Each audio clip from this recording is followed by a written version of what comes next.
What's up, everybody? Hello, everyone. Baby, we are back. Woo, how many episodes has it been? It's been A lot of episodes, and we've been having fun on all of them. But tonight, whew, tonight is probably going to be one of the most interesting conversations we've had in a while.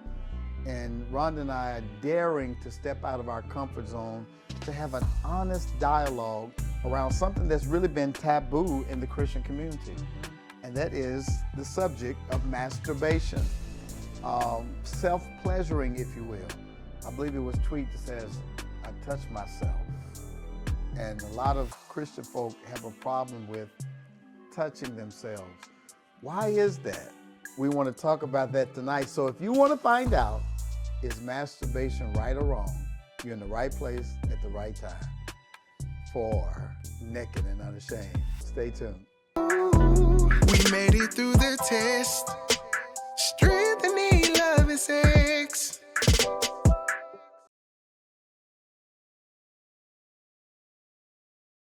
What's up, y'all? We are back at it tonight, and we are talking about something juicy, girl. What is it? Masturbation, self-pleasuring. Ooh, solo play. I was laying in the bed the other morning while you were still asleep, not self-pleasuring. I was reading the news, and I stumbled across an article that said the health benefits of masturbation. Health benefits.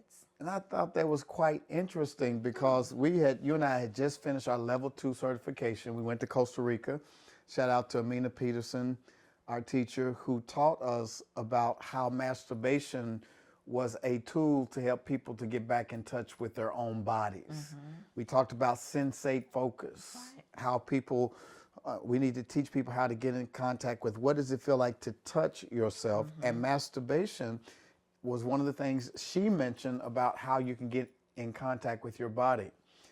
And it's interesting in this article, it talks about how solo time, self-pleasuring can impact your relationships, your mood, and watch this, even your physical health. Oh, wow. Does that seem surprising to you? It seems very surprising.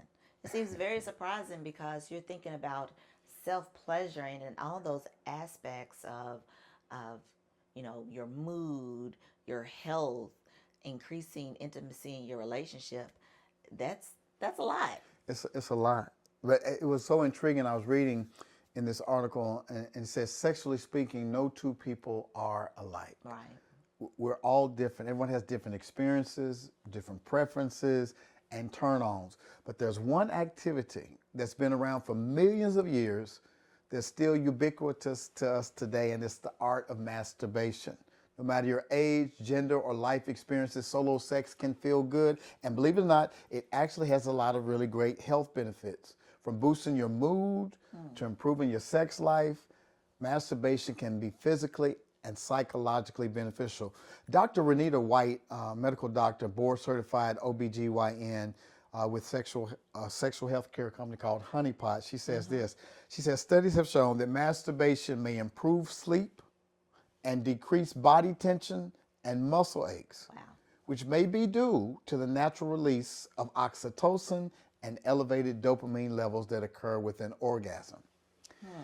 Now, here's a problem, Houston. We can't even get to the benefits of self-pleasuring because there's a hang-up, and a lot of people that tune in tonight, baby, have this hang-up, and that is they were socialized in the church that masturbation was a sin. Right. Has that been your experience? It not socialized in the church of it being a sin. It's just been where it's like, really, is it necessary? Yes, I touch myself to put lotion all over my body or to check to see if there's anything that has changed, but not for all the benefits that you mentioned. Going back to the socialization part, for me, there was a lot of shame around masturbation. There were urban myths that if you masturbated too much, you could go blind. There was even theological myths around the fact that masturbation is a sin. And one of the scriptures that is often used to say that masturbation is a sin is Genesis chapter 38, and it talks about Onan. So what happened was Judah, you've heard of Judah, right? Right. The tribe of Judah. Judah was one of the 12 sons of Israel, and he had a son named And his firstborn son, the Bible says he was wicked. We don't know how he was wicked, but the Lord caused him to die. Oh, wow. And after he died, his younger brother, Onan, was next in line to marry his wife, his widow, because there was a Levirate rule that if your brother died, to continue the legacy and to put the widow in a legal place to get land, because a woman could not get land on her own.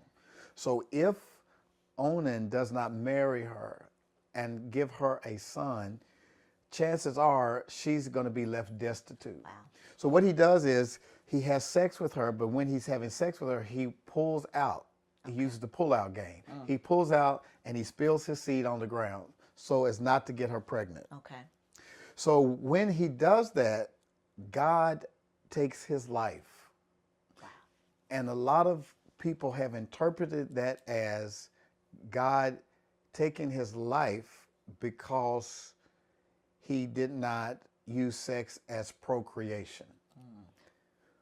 But God took his life because he was disobedient. God took his life because he was using Tamar for sex and not fulfilling his obligation to give her a okay. future. Okay. And so the sin of him was deceiving Tamar and deceiving God in his purpose of just having sex at the expense of her future. Oh, wow. So it has nothing to do with him spilling his seed. God created sex for us to enjoy as a married couple.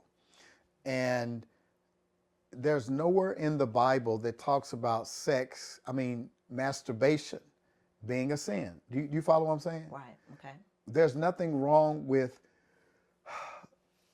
masturbation or touching yourself or self-pleasuring. The word masturbation, even saying it, it's like, ooh, Mufasa.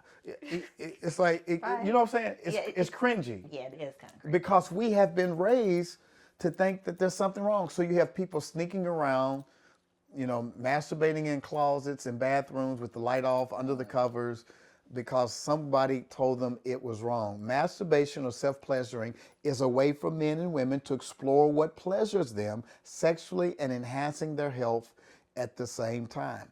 Did you remember what we learned in our studies last week about how babies have been seen in utero actually masturbating? Right. They're seen when they're taking the ultrasound that they've been able to capture sometimes a male and a female either, touching themselves. You can see little babies sometimes when you're changing their diaper. They'll reach down and the little boys will be tugging at their penis, or the little girls will be touching their vulva, because babies love cuddling, they love warm blankets, and they get pleasure from touching themselves. There's nothing wrong. If you look at a little boy, if you go catch a little boy sleeping, you wake him up in the morning, his hands is down in his underwear, right? Or if you catch a grown man watching the ball game. The thing is that it's natural. Salima Noon, a sexual health educator in Vancouver, says babies touch their genitals because it feels good and brings them comfort. Sometimes it's even been seen, like I said, in utero or ultrasound where babies are touching themselves. Oftentimes people masturbate, watch this y'all, to achieve orgasm and feel the release of endorphins, which lead to high levels of pleasure. Physically, during an orgasm, rhythmic contraction of the pelvic muscles as well as the uterus and anal regions occur, and certain neurotransmitters and endorphins are released.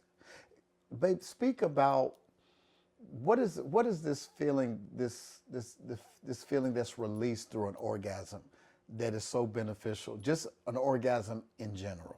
Well, normally when you're having, an orgasm, those neurons the endorphins are released, and that is considered the feel-good hormone, correct? The dopamine. Yeah. So when an orgasm has peaked and has had, then there's a feeling of calm, connectiveness, euphoria, and then sometimes it's brought on by a little rest. And research shows that masturbation can allow for exploration of one's sexuality and help people learn about their bodies. And that's what we want people to do, to get in tune with your bodies. And so a lot of Christians will say, well, how can you do that and not sin? Touching your body is not a sin. When we lust and covet somebody that doesn't belong to us, Right. that's where the sin comes in. Correct. But masturbation, for the purposes of getting in touch with your own pleasure, with your own skin, your own feeling, we're trying to get people to come into themselves and not need external stimuli. Okay. So if you are thinking about what feels good to you, that's not a sin. You're not harming anybody. You're not coveting anybody. You are touching yourself and enjoying what feels good to you. So Dr. Pham, a sexologist, she recommends experimenting with simple sex toys and devices like a small clitoral vibrator or a butt plug before expanding your range. Again, there's different preferences. Right. Everybody's different. You might not need a butt plug. You might not need a vibrator, but there's nothing wrong if you desire one. These are pleasures. You are simply giving your nerve endings the pleasure that you enjoy. You might also want to use some lube. Why is that important? Oh, because of the friction on the skin, you don't want to irritate. It's very soft tissue. So you, What is very soft tissue? around your anus or in your vulva is very soft tissue. And on your penis. And on your penis. Because what you don't want to do is all of the friction from rubbing your hand across your vulva or your penis. You can cause an abrasion or some tears. Those micro tears, correct. So you really need to think about that and be intentional around it. So I want you, in the room with us, it looks like we're by ourselves, but really there's some experts in the room because this article is written by women, mostly. Women physicians. Dr. Renita White, medical doctor, is a board-certified OBGYN with sexual health care company, The Honey Pot. Dr. Tiffany Pham is a medical doctor, a board-certified OBGYN and medical advisor at Flow Health. Aaliyah Moore is a PhD, is a certified sex therapist. Nan Wise is a PhD, is a cognitive neuroscientist and certified sex therapist. So these experts all got together and they said there are 10 benefits to masturbation, and that's what we want to talk about. We already established that there's no sin in touching yourself. We've already established that. Now we want to get into the health benefits of masturbation. So I want my wife to lead in on the first one. What's the first benefit? The first benefit is talking about pain, that self-pleasuring, masturbation, solo play could be a pain reliever. Wow. Especially if you're experiencing period cramps or different forms of chronic pain and even migraine. Now, this has not been my story. This has not been my story. I can remember talking to my neurologist because I had a migraine-induced orgasm. No, an orgasm-induced migraine. Did I say it the right way? A migraine-induced.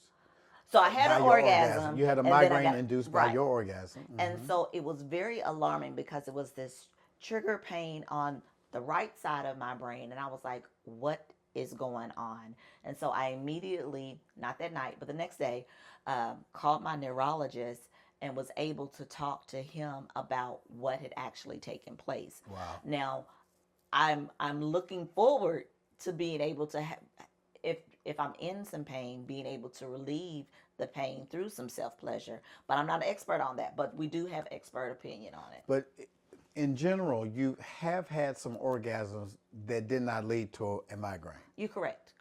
And those migraines, those orgasms that were not associated with migraines afterwards, what release did you get from that?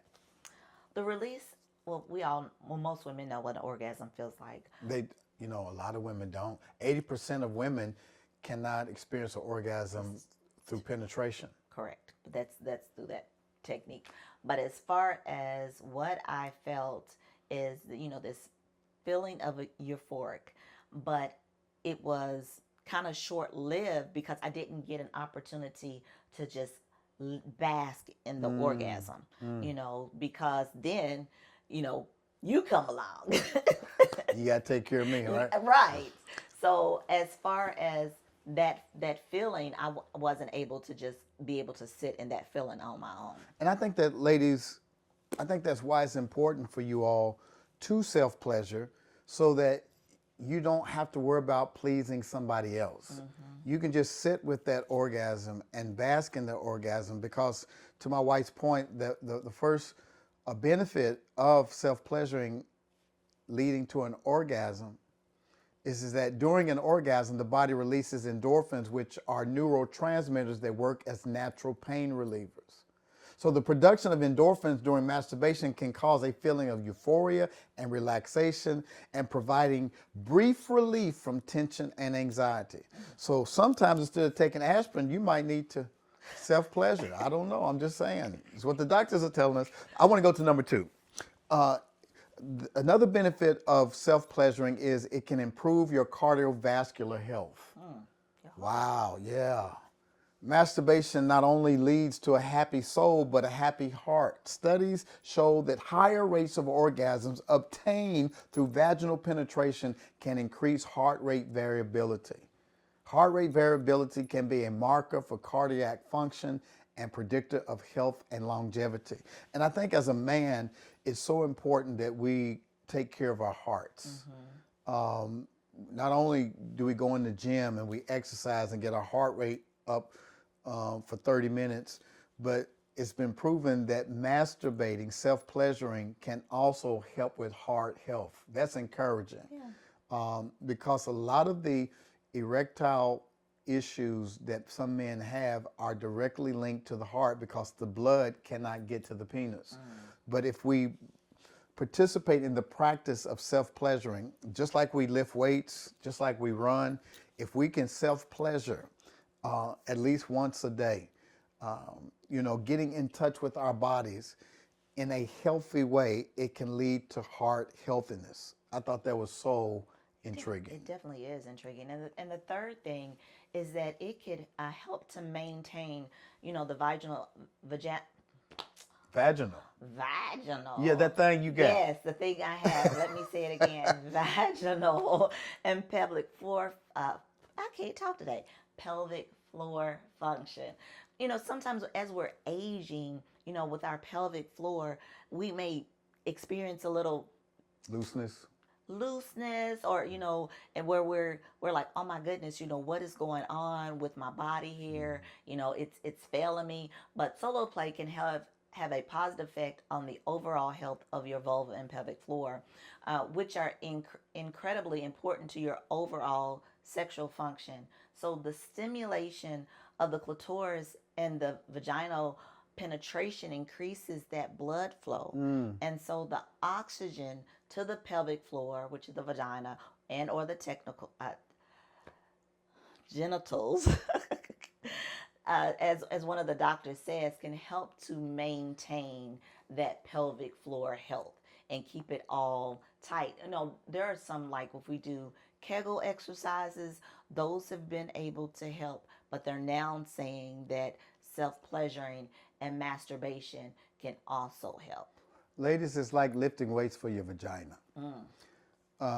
It's helping those pelvic floor muscles to be strengthened, especially for those women, would you agree, that have given birth? Oh, definitely. Yeah. You all have the miraculous muscle memory that your vagina can come back after these huge babies coming through. It can come back, but still there's a need for some more tightening. And when you consistently self-pleasure, those orgasms, that rhythmic contraction of your pelvic area, the blood flow that comes when you're excited, when there's clitoral stimulation, all those strengthen that pelvic floor muscle.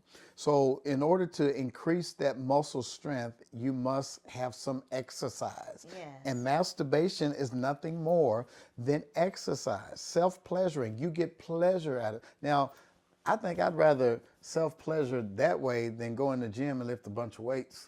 There's a half a dozen on one end, half a dozen on the other. Another benefit for masturbation is that it can give you a mood boost. How many of y'all could use use a mood boost to get you in a better mood. Nothing gets me in a better mood than being with my wife and being intimate. But the doctors are saying that I can also self-pleasure, that you can also self-pleasure to help your mood. Anyone who's masturbated before might know about the happy pill feeling after you finish. It's almost a floating-like sensation that overwhelms your whole body. But I've got to be a little transparent in that early on, masturbation caused me cognitive dissonance. I felt guilt around masturbation. Why was that? Because of how we've been socialized to say that it's wrong. I felt like I had to sneak and do it. I felt like I had to hurry up and do it. You know, and that just set up this bad cycle of masturbating and then feeling guilty. But now that I'm older, now that I have a better understanding of my sexuality and my theology, my sexuality and my spirituality are now integrated to the point where I don't feel like I'm doing anything wrong. Okay. I have not found anywhere in the Bible that says it's wrong for me to touch myself, right? So now I know the benefits of getting in touch with my body. Okay. I know the benefits, and watch this, a lot of sexologists will encourage you, men, to do semen retention.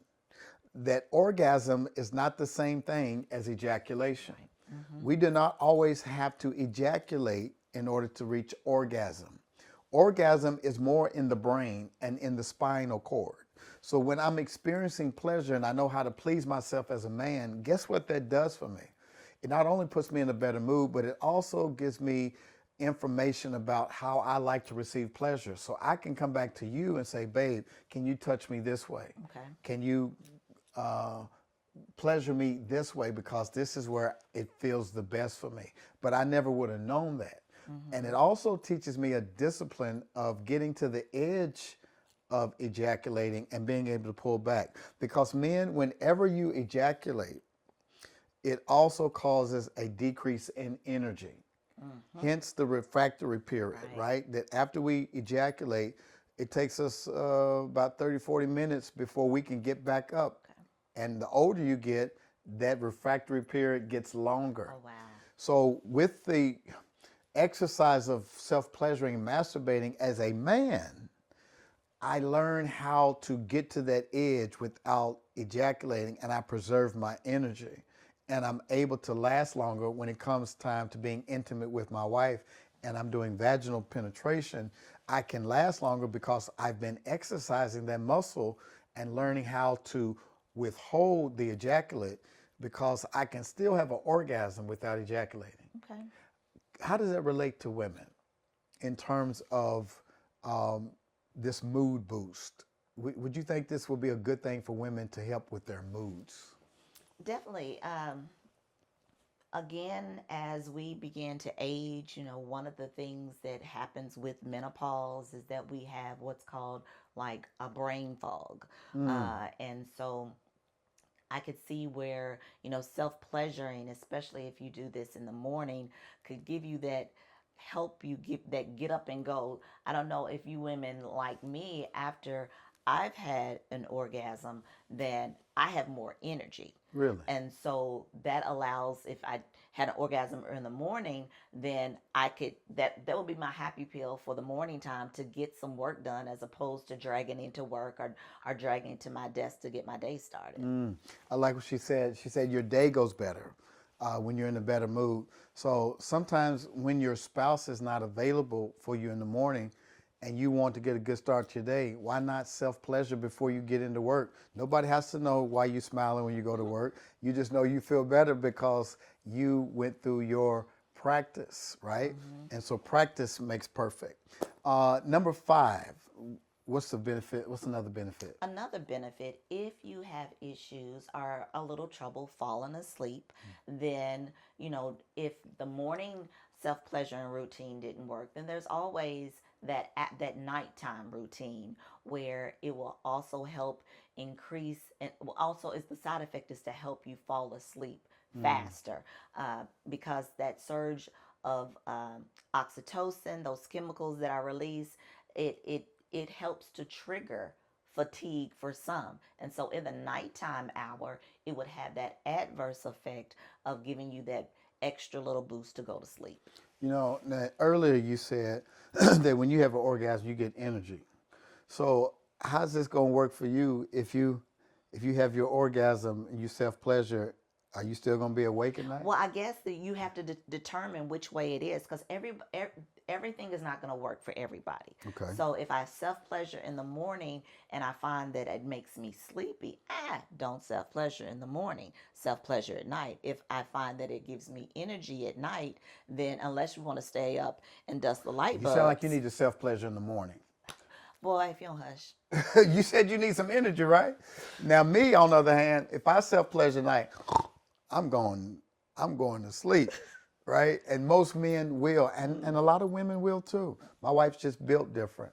But self-pleasuring has still some benefits for her, and pleasuring has benefits for you. We're all different. Yes. Listen, there's 5 more that we want to give you, but we don't want to keep you all night. So we want you to just kind of just marinate on these first 5 that we gave you, and go back and let's recap real quick what those are. The first benefit of self-pleasuring is what, sweetheart? Is to help with pain. It's a pain reliever. Yes. So those endorphins are released. One landmark study from 1985 found that women's pain tolerance increased by 40% when they masturbated. That tolerance increased to 74% when said stimulation resulted in orgasm. And let me say this too while we're on it. You don't self-pleasure with the goal of orgasm. I was just going to say that, right? The goal of masturbation is what? What I said. To get in touch. Self-pleasure. To get in touch with yourself. Get in touch with your body. Understand what feels good about your body. And if it leads to orgasm, great. If it doesn't, you still were able to figure out what pleases you. The second thing we said was it can improve your cardiovascular health. Again, one of the most important things to great sexual health is great heart health, because the heart regulates the blood flow. That blood flows to your genitals, and that's where you get the pleasure from, is when you are engorged with blood and those nerve endings are extra sensitive. Thirdly, The third, it will help maintain vaginal and pelvic floor function. you said it, So yay. it's helping that blood flow to that area. And then it also can give you a mood boost. You need a good mood. You need that happy pill. Pleasure yourself. There's no shame in pleasuring yourself. And then lastly, It can help improve sleep. amen. We're gonna find out. We're gonna find out tonight. We're gonna experiment tonight All and right. see if she goes to sleep afterwards. I got some stuff to do. You got some stuff to do. Well, I guess. Well, you need to self-pleasure. Listen, y'all. We appreciate you so much. I hope this is helping, y'all. The only thing Rhonda and I are trying to do is to try to take the shame out of your marriage. There is just too much misinformation about sex, about items like the topic we're talking about tonight, masturbation. It has been a lie that it's a sin to touch yourself. We're walking around with all this shame for no reason at all. We want to liberate you from shame so you can be what? Naked and without shame. That's all we're trying to do. So I'm pretty sure that you're going to have some questions that come up. If you want to email us, you go to drstacylspencer@gmail.com and email us the questions that, watch this, you might be embarrassed to ask on this YouTube channel, but we're not embarrassed to answer your questions. So if you send us a question, we will respond to that. Is there anything else you want to tell them before we leave tonight? Oh, did we mention that we're all sold out of our Sold retreat? out of what? Out of our retreat that's going to take place. Yeah, next month. Loving the Bluff, we sold out. Yes. That's a good thing, and not so good thing if you want to come, but don't worry, we got you. We got some great stuff coming through the year, but we got 25 couples, yay, that are signed up for Loving the Bluff June 7th through the 9th. And listen, if you still want to come and kick it with us, you can still do that by going to, watch baby, listen, you can still go to 901 Live. Yes, absolutely. Can they do that? They can. Yeah. There are still tickets available because we're still going to go out and hang out and do a little date night that night for 901 Live. It's an R&B showcase hosted by Dr. Derek Payne and his wife Darkest Payne, and it's going to be a lot of fun. So you'll still be able to come hang with us. So if you're in Memphis on June the 8th. That's the 8th. That's Saturday. That's Saturday night. You can still go get tickets for that. Just go to Dr. Derek Payne's Facebook page or Eventbrite for 901 Live. But we'll be back with some more. And also, don't forget to subscribe to our podcast. We're on Spotify. We're on Apple. We're on Google. We're on all the podcast platforms. So if this podcast has been helpful for you and your spouse, would you do us a favor? Write a review, like it, subscribe, and share with 3 other couple friends and say, you need to check this out. These couples are courageous and they're talking about stuff that I didn't think Christian folk could talk about. Why can't we? God created this for us to enjoy. And doggone it, if we're going to stay married for life, we're going to do just that. We're going to enjoy ourselves sexually, we're going to be erotically conscious, and we're going to be naked and unashamed, and ain't nothing y'all can do about it. All right, please share. Come back for part 2 next week. We got 5 more benefits to self-pleasuring that you do not want to miss. We'll see y'all next time.